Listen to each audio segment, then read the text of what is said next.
بسم اللہ الرحمن الرحیم۔ کروڑہ درود و پاک نبی پاک صلی اللہ علیہ وآلہ وسلم کی ذات اقدس پر۔ شاہ انفو دیکھنے والے تمام دوست احباب کو السلام علیکم ورحمۃ اللہ وبرکاتہ۔ ایک دفعہ حضرت سعد رضی اللہ تعالیٰ عنہ آپ صلی اللہ علیہ وآلہ وسلم کی خدمت میں حاضر ہوئے اور عرض کی، اے اللہ کے رسول صلی اللہ علیہ وآلہ وسلم، کیا میری کالی رنگت مجھے جنت میں جانے سے روک سکتی ہے؟ آپ صلی اللہ علیہ وآلہ وسلم نے ارشاد فرمایا، اگر تو ایمان والا ہے تو جنت میں جانے سے تجھے کوئی نہیں روک سکتا۔ حضرت سعد عرض کرنے لگے، اے اللہ کے نبی، دراصل بات یہ ہے کہ میں غریب ہوں، خوبصورت بھی نہیں ہوں، رنگ کالا ہے، شادی کے لیے مجھے کوئی لڑکی نہیں دیتا، رنگ کالا ہونے کی وجہ سے کوئی میرے ساتھ رشتہ نہیں کرتا۔ آپ صلی اللہ علیہ وآلہ وسلم وہاں موجود صحابہ کرام سے فرمانے لگے کہ آج عمر بن وہب رضی اللہ تعالیٰ عنہ آئے ہیں۔ ان کا شمار مدینہ منورہ کے مالدار لوگوں میں ہوتا تھا اور ان کی بیٹی نہایت ہی حسین و جمیل تھی۔ صحابہ کرام رضی اللہ تعالیٰ عنہ نے جواب دیا کہ وہ آج مجلس میں نہیں ہیں۔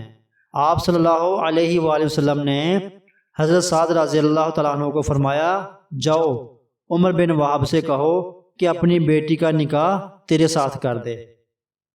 حضرت سعد رضی اللہ تعالیٰ عنہ نے حکم کی تعمیل کی اور ان کے گھر پہنچ کر دروازے پر دستک دی۔ حضرت عمر بن وہب رضی اللہ تعالیٰ عنہ باہر تشریف لائے اور حضرت سعد سے آنے کی وجہ دریافت کی۔ آپ نے جھجکتے ہوئے کہا، مجھے رسول اللہ صلی اللہ علیہ وآلہ وسلم نے بھیجا ہے اور آپ کے پاس آپ کی بیٹی کی شادی کا اپنے لیے پیغام لایا ہوں۔ عمر بن وہب کو یقین نہیں آیا اور کہنے لگے کہ چلو بھاگو یہاں سے، جاؤ اپنا کام کرو، کیا بات کرتے ہو؟ وہ صحابی رضی اللہ تعالیٰ عنہ بیچارے غریب اور غم کے مارے ہوئے تھے، وہ ڈر کر پیچھے ہٹ گئے۔ جب ان کی آواز حضرت وہب رضی اللہ تعالیٰ عنہ کی بیٹی کے کانوں میں پڑی تو بیٹی نے پیچھے سے آواز دی، اے ابا جان، ذرا سوچ تو لو کہ وہ کیا کہہ رہے ہیں۔ آپ نبی کریم صلی اللہ علیہ وآلہ وسلم کا حکم ٹھکرا رہے ہیں، ہلاک ہو جاؤ گے۔ میں نبی کے حکم کو دل و جان سے تسلیم کرتی ہوں، مجھے کالے یا گورے رنگ سے کوئی غرض نہیں، مجھے غرض ہے تو صرف نبی صلی اللہ علیہ وآلہ وسلم کی کہی ہوئی بات سے۔ ابا جان، آپ ان سے کہہ دو میں شادی کے لیے تیار ہوں۔ حضرت عمر بن وہب رضی اللہ تعالیٰ عنہ نے اپنی بیٹی کی بات سن کر حضرت سعد کے پیچھے دوڑ لگا دی اور بارگاہ رسالت میں پہنچ گئے۔ آپ صلی اللہ علیہ وآلہ وسلم وہب رضی اللہ تعالیٰ عنہ کو دیکھ کر فرمانے لگے، اے عمر، تو نے اللہ کے رسول کی بھیجے ہوئے پیغام کو ٹھکرا دیا۔ عمر بن وہب رضی اللہ تعالیٰ عنہ نے عرض کیا، یا رسول اللہ، میرے ماں باپ آپ پر قربان، مجھ سے خطا ہو گئی، معاف فرما دیجئے۔ آپ حکم فرمائے میں تعمیل کروں گا۔ آپ نے کہا، حضرت سعد سے اپنی بیٹی کی شادی کرا دو۔ عمر رضی اللہ تعالیٰ عنہ کہنے لگے، آپ نکاح پڑھائیں۔ آپ صلی اللہ علیہ وآلہ وسلم نے نکاح پڑھایا اور 400 درہم حق مہر مقرر کیا۔ آپ صلی اللہ علیہ وآلہ وسلم نے سعد سے فرمایا کہ جاؤ اپنی بیوی کو لے آؤ۔ اس وقت برات وغیرہ تو ہوتی نہیں تھی۔ سعد نے عرض کی، یا رسول اللہ، میرے پاس تو 1 درہم بھی نہیں ہے، 400 کہاں سے لاؤں؟ آپ نے فرمایا، اچھا ایسا کرو، پہلے علی رضی اللہ تعالیٰ عنہ کے پاس جاؤ، پھر عثمان اور عبد الرحمن رضی اللہ تعالیٰ عنہ کے پاس جانا اور ان سے کہنا کہ تمہیں 200 درہم دے دیں، تمہارے پاس 600 درہم ہو جائیں گے، 400 درہم کا حق مہر ادا ہو جائے گا اور باقی 200 سے اپنا کام کر لینا۔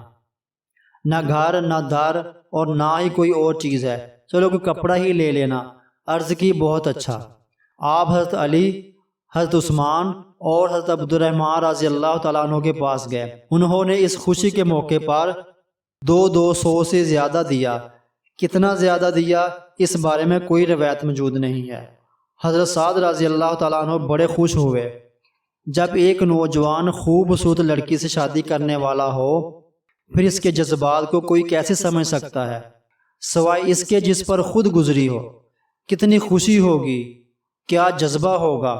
حضرت سعد رضی اللہ تعالیٰ عنہ سوچنے لگے کہ اپنی بیوی کو تو بعد میں لینے جاؤں گا، پہلے بازار سے کچھ خریداری کر لو۔ 400 درہم تو مہر کے ہو گئے، باقی کپڑا اور کچھ کھانے پینے کا سامان خرید لیتا ہوں تاکہ گھر کا کچھ کام چل سکے، کوئی مشکل حل ہو سکے۔ جب بازار گئے تو ایک صدا کانوں میں پڑی۔ پکارنے والا پکار رہا تھا، اے اللہ کے دوستو، اللہ کی راہ میں نکلو، جہاد کا حکم آ چکا ہے، کوئی جنت کا طلبگار؟ بس یہ سننا تھا کہ حضرت سعد رضی اللہ تعالیٰ عنہ کے قدم مبارک رک گئے۔ سارے جذبات، احساسات اور ساری خوشیوں کو اللہ اور اس کے رسول صلی اللہ علیہ وآلہ وسلم کی محبت پر قربان کر دیا۔ ہے کوئی ایسا ایمان والا جو اس طرح کے جذبات کو اور اپنی خوبصورت بیوی کو اللہ اور اس کے رسول صلی اللہ علیہ وآلہ وسلم کی بات پر قربان کر دے؟ آپ نے آسمان کی طرف ایک نظر اٹھائی اور کہا، رب کائنات، اب یہ مال شادی پر نہیں لگے گا، بلکہ یہ مال وہاں خرچ ہوگا جہاں میرا اللہ بھی راضی، اس کا رسول بھی راضی اور مسلمان بھی خوش ہو جائیں گے۔ نہ شادی یاد رہی، نہ سہاگ رات یاد رہی، اور نہ ہی بیوی کے پہلو میں لیٹنا یاد رہا۔ یاد رہا تو صرف اللہ اور اس کے رسول کا بلاوا۔ آپ نے گھوڑا خریدا، ایک ڈال، ایک تلوار، ایک خود خریدی، اور اپنے چہرے کو ایسے چھپا لیا کہ صرف آنکھیں ننگی تھیں۔ صحابہ کرام رضی اللہ تعالیٰ عنہ اپنے سروں پر خود نہیں پہنتے تھے جیسے رومیوں کی عادت تھی، بس معمولی سا سامان ہوتا تھا۔ صحابہ کرام رضی اللہ تعالیٰ عنہ آپ کو نہ پہچان پائے اور آپس میں کہنے لگے، یہ کون ہے چہرہ چھپائے ہوئے؟ آپ نے جواب دیا، تجھے خبر بھی ہے یہ کیوں چہرہ چھپایا ہے؟ یہ اس لیے چھپایا ہے کہ اگر حضور صلی اللہ علیہ وآلہ وسلم نے دیکھ لیا تو مجھے واپس نہ بھیج دیں، اور کہیں آپ یہ نہ کہنے لگے کہ تو کہاں جا رہا ہے، میں نے تو تجھے کہیں اور بھیجا تھا۔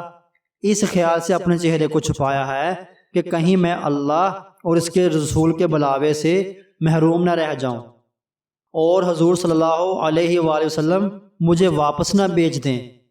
وہاں آ کر ایک اور صحابی نے پوچھا کہ کون ہے؟ حضرت علی رضی اللہ تعالیٰ عنہ فوراً بولے، اللہ کا بندہ ہے، کوئی پردیسی یا مسافر ہوگا اور تمہارے دین کی مدد کے لیے آ گیا۔ آپ میدان جنگ میں گئے اور بڑی جرت اور بہادری سے لڑے، اور دشمن کا ایک تیر حضرت سعد رضی اللہ تعالیٰ عنہ کے گھوڑے کو لگا اور گھوڑا الٹ کے گرا اور مر گیا۔ حضرت سعد رضی اللہ تعالیٰ عنہ بھی ساتھ گرے اور جلدی سے اٹھ کر اپنی آستینوں کو اوپر کرنے لگے۔ جب آپ کے کالے کالے بازو باہر نکلے تو آپ صلی اللہ علیہ وآلہ وسلم کی نظر پڑ گئی۔ آپ صلی اللہ علیہ وآلہ وسلم دیکھ کر فرمانے لگے کہ تو مجھے سعد لگتا ہے۔ عرض کی، یا رسول اللہ، میرے ماں باپ آپ پر قربان، میں سعد ہوں۔ آپ نے فرمایا، پھر سن لے، تو جنتی ہو گیا، تو خوش بخت ہو گیا۔ بس آپ صلی اللہ علیہ وآلہ وسلم کی زبان مبارک سے جو سننا تھا، اور اللہ اکبر کہتے ہوئے مجمع میں گھس گئے اور کافروں کو جہنم واصل کرتے رہے، یہاں تک کہ مجمع سے آواز آئی، یا رسول اللہ صلی اللہ علیہ وآلہ وسلم، سعد رضی اللہ تعالیٰ عنہ شہید ہو گئے۔ حضور اکرم صلی اللہ علیہ وآلہ وسلم دوڑتے ہوئے گئے اور سعد رضی اللہ تعالیٰ عنہ کے سر کو اپنی گود میں رکھا، اور آپ کے آنسو حضرت سعد رضی اللہ تعالیٰ عنہ کے چہرے پر گر رہے ہیں۔ آپ فرما رہے ہیں، اے سعد، تیری خوشبو تیرے محبت کرنے والے اللہ اور اس کے رسول صلی اللہ علیہ وآلہ وسلم کو بہت پیاری ہو چکی ہے۔ اے سعد، تو اللہ کو اور مجھے بے انتہا پیارا ہو چکا ہے۔ آپ کی آنکھوں سے آنسو جاری ہیں۔ روتے روتے آپ نے منہ پھیرا اور فرمایا، رب کعبہ کی قسم، سعد حوض پر پہنچ گیا۔ حضرت ابو لبابہ رضی اللہ تعالیٰ عنہ پوچھنے لگے، یا رسول اللہ صلی اللہ علیہ وآلہ وسلم، یہ حوض کیا ہے؟ آپ نے فرمایا، حوض وہ ہے جو میرے رب نے مجھے دیا ہے، اس کا پانی دودھ سے زیادہ سفید، شہد سے زیادہ میٹھا، جو اس پانی کو ایک دفعہ پی لے گا دوبارہ کبھی بھی اس کو پیاس نہیں لگے گی۔ حدیث شریف میں مذکور ہے اس حوض کے 4 کنارے ہیں۔ پہلے کنارے پر حضرت ابو بکر صدیق رضی اللہ تعالیٰ عنہ، دوسرے پر حضرت عمر فاروق رضی اللہ تعالیٰ عنہ، تیسرے کنارے پر حضرت عثمان رضی اللہ تعالیٰ عنہ اور چوتھے کنارے پر حضرت علی رضی اللہ تعالیٰ عنہ ہوں گے۔ یہ چاروں صحابہ کرام حوض کے کناروں پر کھڑے ہیں اور میری امت کو پلا رہے ہیں۔